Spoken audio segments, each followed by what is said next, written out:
Everybody wants to be seen. Everybody wants applause. Everybody wants validation.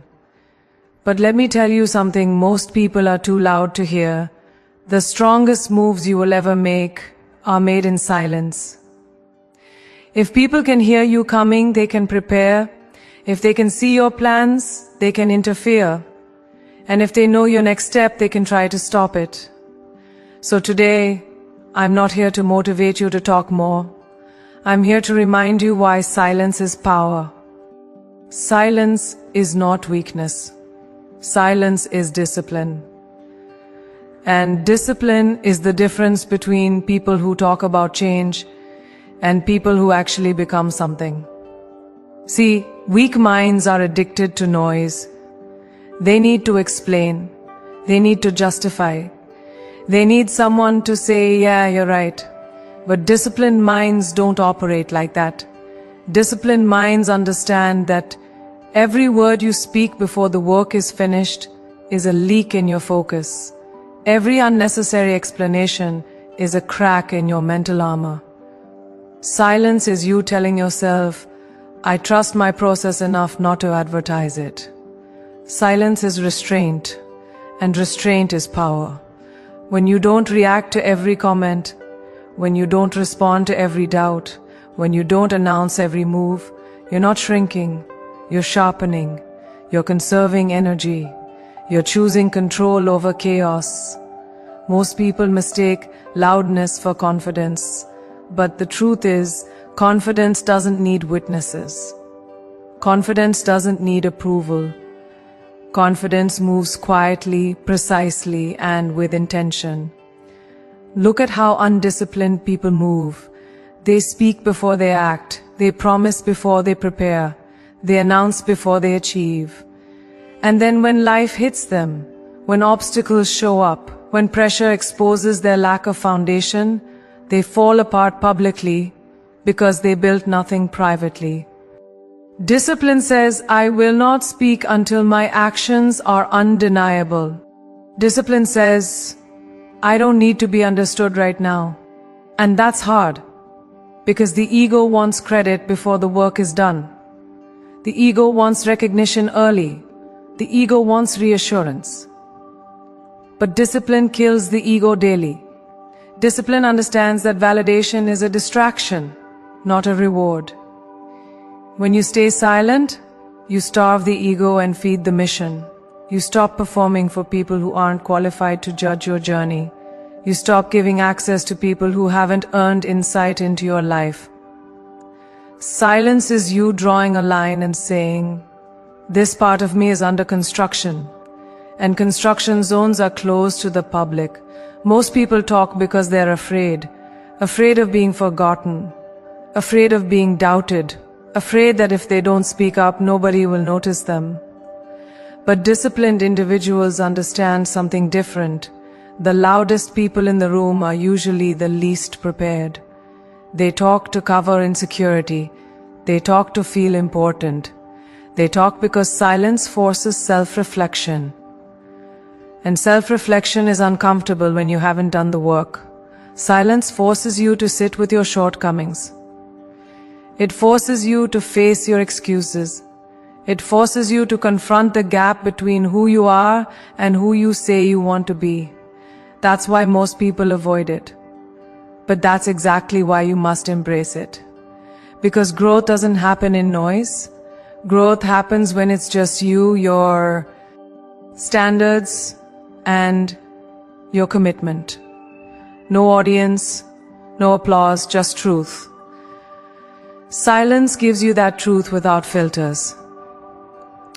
Discipline also means emotional control. When someone doubts you and you feel that urge to respond, to prove, to defend, silence is choosing mastery over impulse. It's saying, I don't need to win this conversation. I need to win my life. Arguments feel productive, but they rarely are. Explaining yourself feels powerful, but it rarely changes minds. Silence, on the other hand, shifts the battlefield. It removes you from pointless battles and places you back into purposeful action. You stop bleeding energy into people who benefit from your reaction. You stop negotiating with opinions. You stop letting other people's disbelief dictate your emotional state. That's discipline. That's maturity. That's strength. Silence trains you to respond only when it matters, to speak only when it adds value, to move only when it aligns with your mission. Silence is also strategic. When you talk too much, you give people a map to your mind. You reveal your insecurities, your timelines, your weaknesses. Discipline says information is leverage, and I don't give leverage away for free. When you move in silence, people underestimate you. They misjudge you. They think you're stagnant. They think you're doing nothing. And that's the advantage. While they're busy watching mouths, you're busy building skill. While they're distracted by appearances, you're stacking competence. While here reacting emotionally, you're progressing methodically. Silence creates space. Space to think clearly. Space to plan deeply. Space to execute without interference. And in that space, transformation happens quietly but decisively. And here's the part most people don't realize. Silence builds self-trust. When you stop talking and start doing, you begin to rely on your actions instead of your words. You stop lying to yourself with motivation and start telling the truth through discipline. Every quiet win reinforces belief. Every unseen effort strengthens identity. You no longer need to convince yourself or anyone else of who you're becoming. You know. And knowing is different than hoping. Knowing doesn't shake when challenges show up. Knowing doesn't crumble under doubt. Knowing doesn't seek reassurance. Silence gives you that knowing.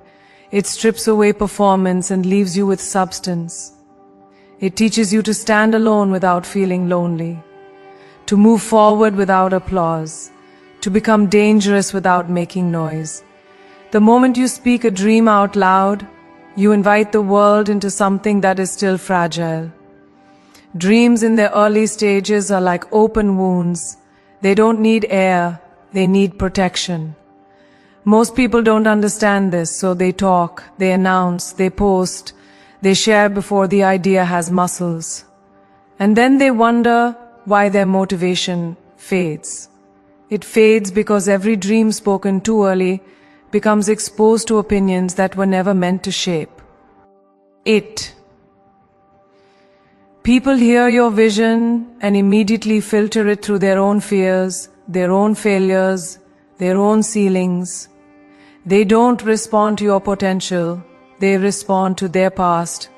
And without realizing it, you start carrying the weight of their doubt.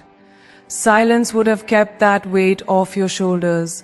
Silence would have allowed the dream to grow uninterrupted, untouched, unchallenged before it was ready to stand on its own. Most doubters don't even mean harm. That's what makes them dangerous. They sound reasonable. They say things like, I just want you to be safe, or I don't want you to get disappointed, or I'm just being honest. But honesty without vision is limitation. Safety without growth is stagnation. Their caution comes from places where they quit, not places where they won. And when you listen too closely, you start adjusting your dream to make other people comfortable. You shrink timelines, you lower standards, you compromise ambition. Not because you believe less in yourself, but because you don't want conflict. Silence protects you from this slow erosion. When you keep your dreams private, they stay pure. They stay yours. They don't get reshaped by fear disguised as advice. There is also a psychological cost to talking too much about what you plan to do. The mind is strange. It rewards intention, almost the same way it rewards action. When you talk about your goals and people nod, praise you, or encourage you, your brain gets a hit of satisfaction. It feels like progress, even though nothing has happened yet. That false sense of achievement kills urgency. It makes you feel ahead of where you actually are. And then when it's time to work, the hunger isn't as sharp. The edge is gone. Silence keeps the hunger alive. Silence keeps the pressure on. When nobody knows what you're building, there's no emotional payout until the work is done. That's when effort stays honest. That's when discipline replaces talk. That's when results actually begin to form. Another truth people avoid is that some doubters are not confused. They're threatened. Your growth forces them to look at their own stagnation. Your ambition highlights their excuses. So instead of dealing with their own lives, they try to manage yours. They question your choices. They mock your seriousness. They downplay your goals. Not because your dream is impossible, but because your discipline makes them uncomfortable. Silence takes away their stage. It denies them access to your inner world. It stops them from planting seeds of doubt that don't belong to you.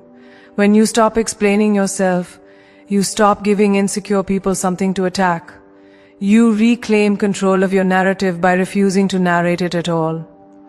When dreams stay quiet, they grow stronger roots. You work differently when nobody is watching.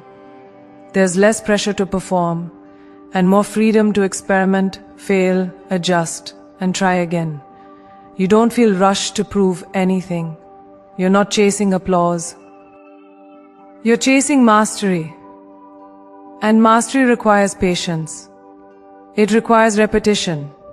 It requires looking foolish in private, so you don't look unprepared in public. Silence gives you permission to be a beginner without judgment. It lets you be bad at something long enough to become great at it. Loud dreams crave validation. Quiet dreams crave excellence. And excellence doesn't ask for attention. It demands respect when it finally shows up. Over time, something powerful happens.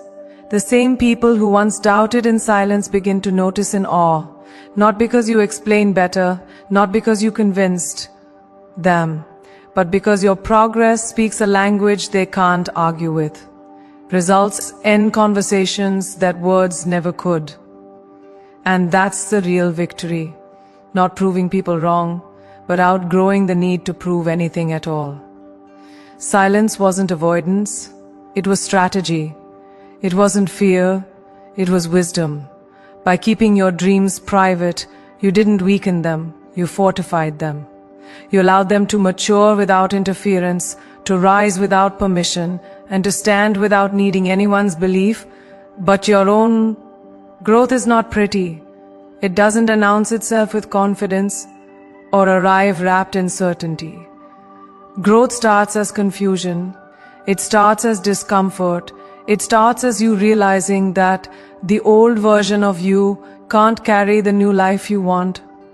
And that realization hurts. Most people quit right there. They mistake discomfort for failure. They mistake uncertainty for a sign to stop. But that messy, awkward, frustrating phase is not a warning. It's an invitation. An invitation to stretch beyond what's familiar. An invitation to rebuild your identity from the inside out. The problem is, nobody applauds you in this phase. There's no recognition for trying, no celebration for learning, no validation for being in between. And because it feels lonely and unrewarded, people retreat back to what they know, back to what feels safe, back to who they used to be. This is the phase where you feel behind, even when you're moving forward. You look around and everyone else seems ahead. They look confident, they look established, they look certain. But what you don't see is their process. You only see their highlight, not their history. And comparison becomes poison. You start questioning your pace. You start doubting your ability. You start wondering if you made a mistake by choosing growth instead of comfort. But growth doesn't run on your timeline. It runs on transformation. It strips you before it strengthens you. It breaks patterns before it builds power. That feeling of being lost isn't a lack of direction. It's proof that you've left the old map behind.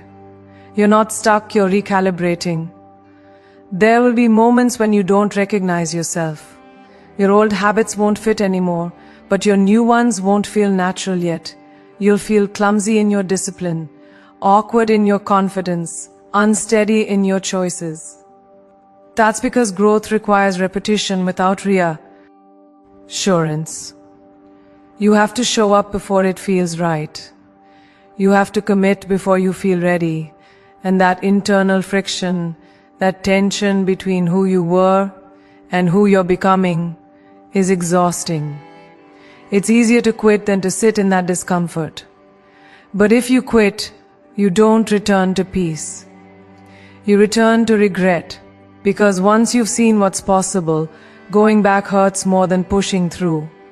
Nobody warns you about the loneliness of growth. When you change, your environment doesn't change with you. Your conversations start feeling shallow. Your old routines feel empty. Your circle may not understand your seriousness. And you begin to outgrow spaces before you outgrow people.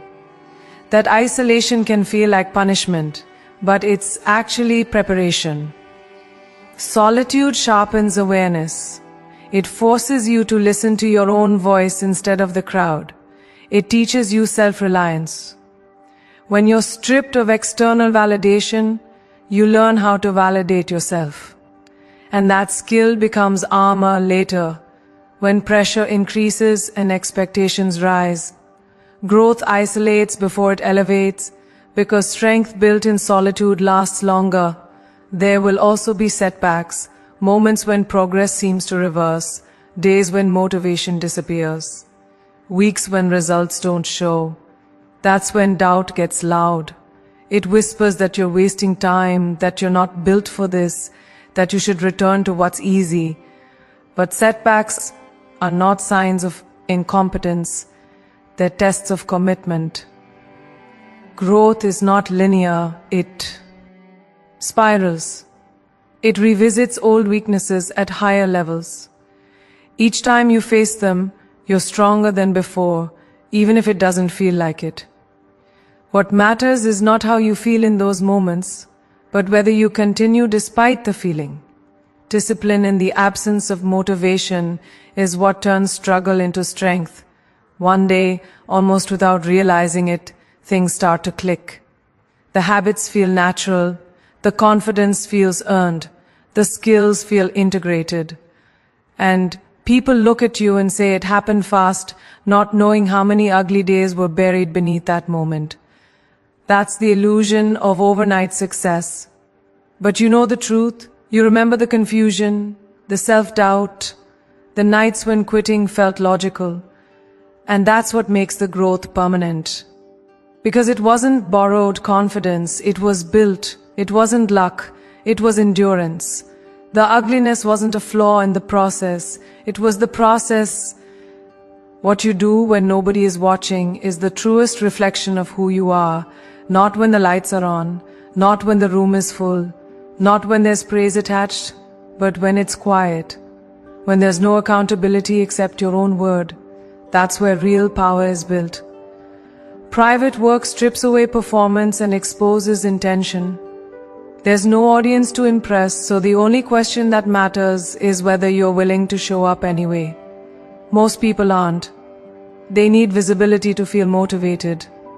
They need recognition to feel validated. But dominance is born in obscurity. It's forged in routines, repeated without reward.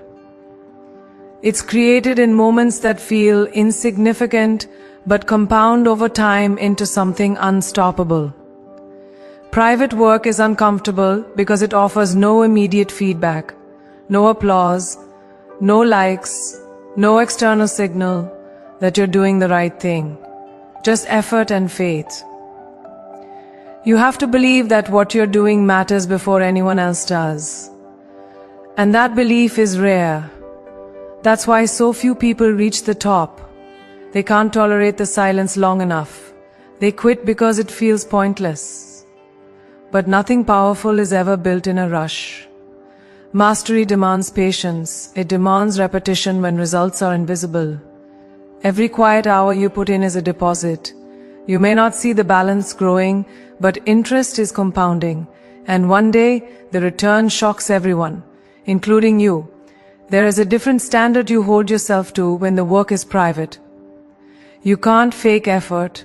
You can't hide behind appearances. You either did the work or you didn't. That honesty is brutal, but it's necessary. It builds integrity. It builds consistency. You start respecting yourself because you keep promises no one else knows about. And self-respect is a dangerous thing, in the best way. When you respect yourself, you move differently, you speak differently, you tolerate less, you don't chase validation because you've already earned your own trust. Public success without private discipline collapses under pressure. But private discipline creates a foundation so strong that public pressure can't crack it. Private work also allows you to fail safely, to experiment, to refine, to be terrible without being judged. That freedom is priceless. When you're not worried about how you look, you focus on how you improve. You can make mistakes without shame. You can analyze without ego. You can restart without embarrassment. This is how real skill is developed. This is how confidence becomes unshakable, because it's rooted in experience, not praise. When you've struggled privately, you don't fear exposure publicly. You've already faced your worst moments alone. The stage doesn't intimidate you when you've already survived the darkness. Public dominance often looks effortless, but it's anything but. What people call talent is usually just preparation they didn't witness. They see the result and assume ease. They don't see the repetition, the frustration, the boredom, the discipline. They don't see the mornings when quitting would have been easier. And that's fine, they're not supposed to. You didn't do the work for their understanding. You did it for your freedom. When you dominate publicly, it's not about proving superiority. It's about expressing preparation. You're calm under pressure because pressure feels familiar. You've trained there, you've lived there. The real reward of private work isn't recognition. It's control. Control over your emotions, control over your reactions, control over your future. You stop depending on motivation because you've built systems. You stop hoping for opportunities because you've built capability. And capability creates leverage. When you've done the work in private, you don't rush outcomes. You don't beg for chances. You don't fear competition. You know what you've put in. And that quiet certainty changes everything. Energy is not unlimited. It is not emotional. It is not renewable on command. Energy is currency, and every single day you are spending it whether you realize it or not. The problem is most people spend it recklessly. They waste it on conversations that don't matter, arguments that don't change anything, and reactions that don't move their life forward. They wake up tired, not because they didn't sleep, but because they've been leaking energy everywhere, explaining themselves to people who don't listen, defending decisions to people who don't support them, reacting emotionally to situations that don't deserve access to their inner world. Discipline begins when you realize that not everything deserves a response. Silence, restraint, and focus are not passive. They are protective. Every time you choose not to engage, you're not being weak, you're preserving power. Arguments are one of the most expensive places to spend your energy. They feel productive, but they rarely are. They inflate the ego while draining the spirit. You can win a debate and still lose momentum. You can prove a point and still fall behind in life.